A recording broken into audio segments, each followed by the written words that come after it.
उन्हें सपोर्ट किया करती हैं आप। ठीक है, आपकी तसल्ली के लिए मंदिर में भी देख लेते हैं। अगर माहिरा मंदिर में ना हुई तो फिर जो मैं कहूंगी वही होगा यहाँ। कृतिका जी, मंदिर में जाओ, देखो अगर माहिरा वहां है तो उसे घर ले आओ। जी। मुझे बहुत टेंशन हो रही है, कहीं सच में उसे मेरी बेटी के साथ कुछ कर दिया ना तो। रमोना, टेंशन मत ले, सब ठीक ही होगा।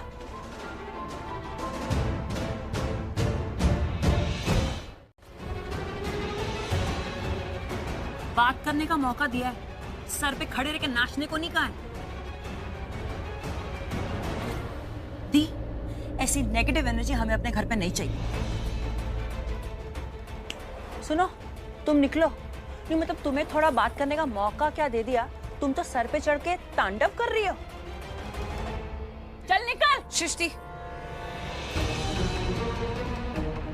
तू रहने दे, ये मैं हैंडल कर लूंगी। तू अंदर जा। क्या? माहिरा कुछ बताने आई है ना, उसे बताने दो। मैं क्यों अंदर जाऊं?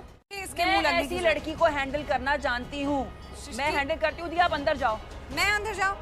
तेरी बड़ी बहन हूँ, मैं कह रही हूँ कि तू अंदर जा। बात सुनेगी कि नहीं? फाइन, कर लो बात आपस में।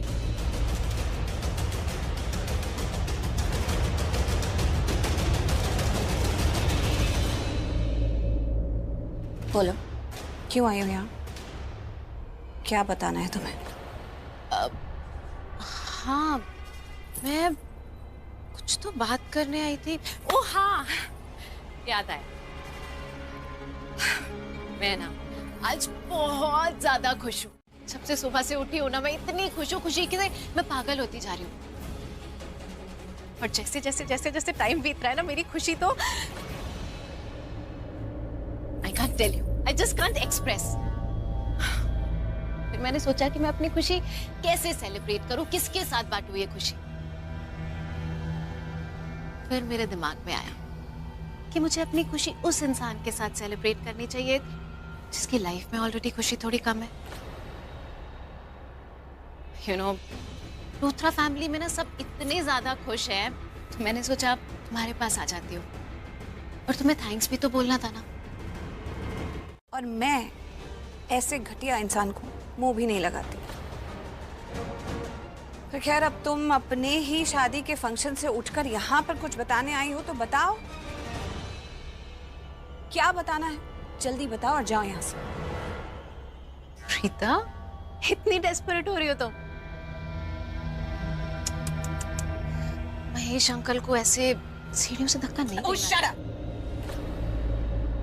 तुम अच्छे से जानती हो कि मैंने ऐसा कुछ नहीं किया, फिर भी सबके सामने तुमने वो इल्जाम मुझ पर लगा दिया। तुम जानती हो मायरा कि महेश अंकल को धक्का मैंने नहीं दिया, तो तुमने ऐसा क्यों किया? बहुत अच्छे से जानती हूँ। ऐसे ही रो रो के ही लूथरा फैमिली में अपनी जगह बनाई है ना, ऐसे ही रो रो के करण के दिल में जगह बनाई है ना। बहुत अच्छे से जानती हूँ। मुझे तो ऐसा लगता है कि तुम्हें ना ये रोने की ट्रेनिंग देनी चाहिए। किसी को अगर रोना सीखना है तो वो सीधा प्रीता अरोरा के पास जाए। अगर किसी को ये सीखना है कि रो रो के किसी के घर में कैसे घुसते हैं, किसी के दिल में कैसे घुसते हैं, तो ट्रेनिंग बाय प्रीता अरोरा। खैर छोड़ो, हम क्या बात कर रहे थे?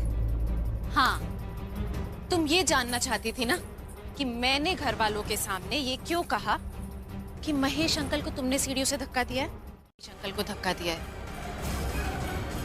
प्रीता, तुम्हारी वजह से मुझे इतना बड़ा झूठ बोलना पड़ गया सबको। मुझे समझ में नहीं आता मायरा कि तुम कितनी डेस्परेट हो करण को पाने के लिए, और क्या क्या करोगी, किस हद तक गिरोगी तुम। क्या तुमने इन सब के बीच में ये नोटिस किया कि करण को पाने के लिए तुम्हें मुझ पर इल्जाम लगाना पड़ता है? मतलब तुम्हें मेरे कंधे की जरूरत है, मेरे सहारे की जरूरत है करण को पाने के लिए भी। अगर तुम वाकई करण से प्यार करती हो, उससे मोहब्बत करती हो, तो खुद कुछ क्यों नहीं करती? खुद के बलबूते पर उससे शादी करके दिखाओ ना। आ गई ना शादी की बात मुंह पे। कर करके पिटी फिगर बन के खुद को चुनवाया है, मजबूर करा उसको कि वो तुमसे शादी करे। Whatever. मुझे जो अच्छा लगता है ना, मैं वो हासिल करती हूँ, बाय हुक और बाय क्रुक।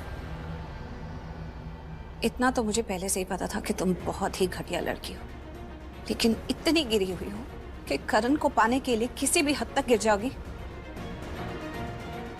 ये मैंने नहीं सोचा था। तो अब सोच लो, तुम्हें किसने रोका है? I mean, जो रोक सकते थे वो तो कोमा में है ना।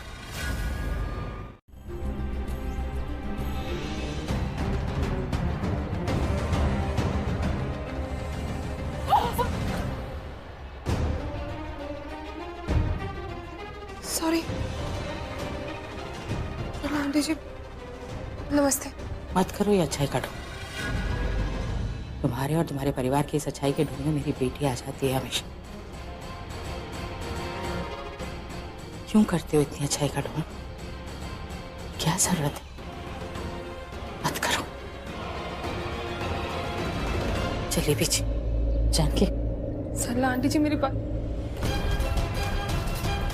तुम तो पागल हो जाओगे। अब मैं इतनी दूर आ ही गई हूं तो मैं तुम्हें बता ही देती हूँ। सुनो क्या हुआ।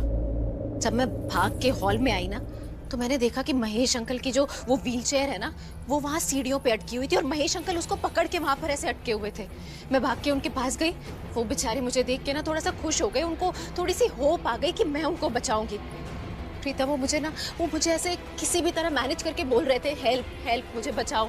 और मैंने ना उनका हाथ ऐसे व्हीलचेयर से निकाला और उनको जोर से धक्का दे दिया।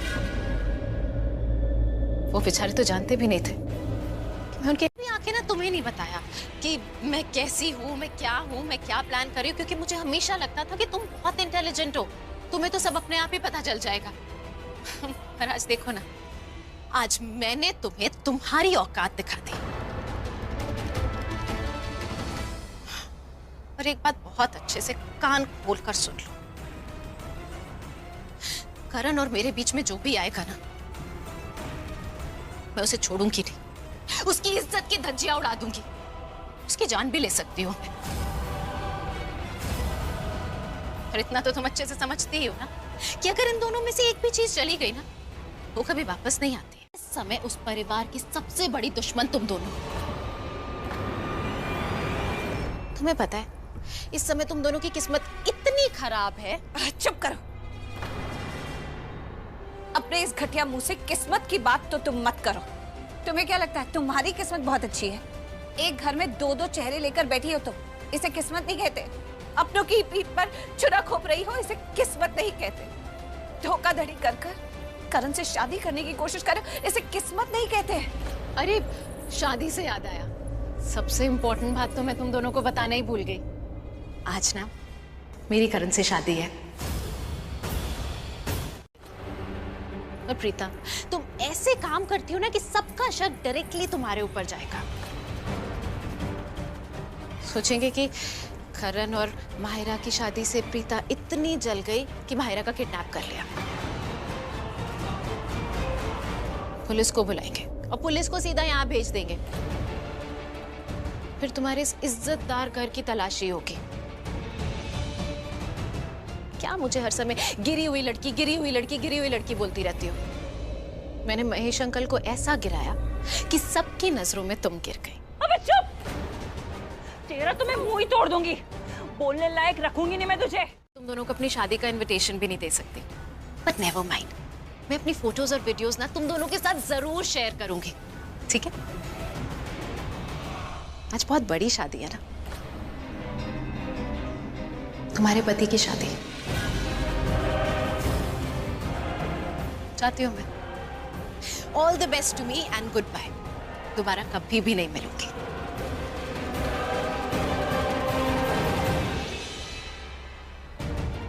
इसको तो चप्पल मारने का मन कर रहा है मेरा।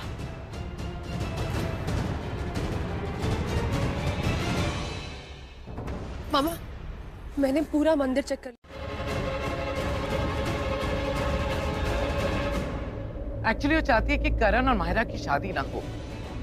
नहीं, वो चाहती है कि करण की शादी किसी के साथ भी ना हो, क्योंकि वो तो ये समझ बैठी है ना कि वो करण की पत्नी है, इस घर की बहू है। इस प्रॉपर्टी में हिस्सा चाहिए उसे। पैसों के लिए वो लड़की इस हद तक गिर सकती है। एक्चुअली ना, ये सब कुछ वो सिर्फ पैसों के लिए कर रही है।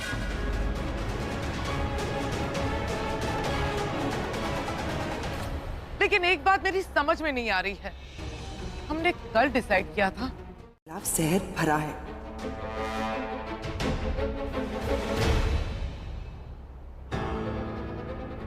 बुआ, आप बिल्कुल सही कह रहे हो। प्रीता नहीं चाहती कि करण और माहिरा की शादी हो। माहिरा घर पर भी नहीं है, मंदिर में भी नहीं है, कहाँ गई होगी?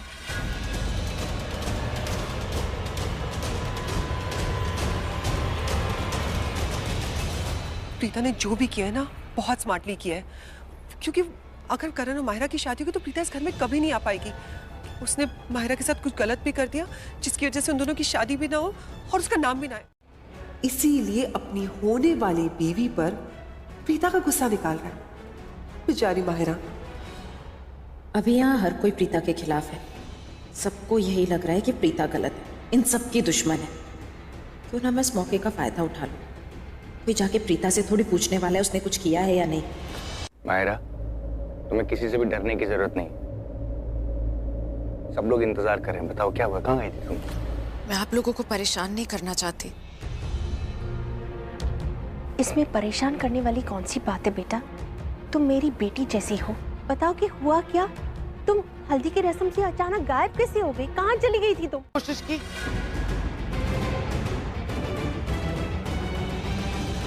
पहले भी माहिरा कहती रही कि हॉस्पिटल में प्रीता ने उसका गला घोट के उसे मारने की कोशिश की, लेकिन किसी ने उसकी बात पे बिलीव नहीं किया। देख लिया नतीजा। आज फिर से वो माहिरा को मारने की कोशिश कर रही थी। पता नहीं उस लड़की को चाहिए क्या, क्यों कर रही हो हम लोगों के साथ ऐसा। बहुत हो गया, बहुत कर लिया उस प्रीता अरोरा ने, अब और नहीं। कृतिका। जी मम्मा। सिक्योरिटी हेड को बुला के लाओ अभी इसी वक्त। मैं फोन करती हूँ।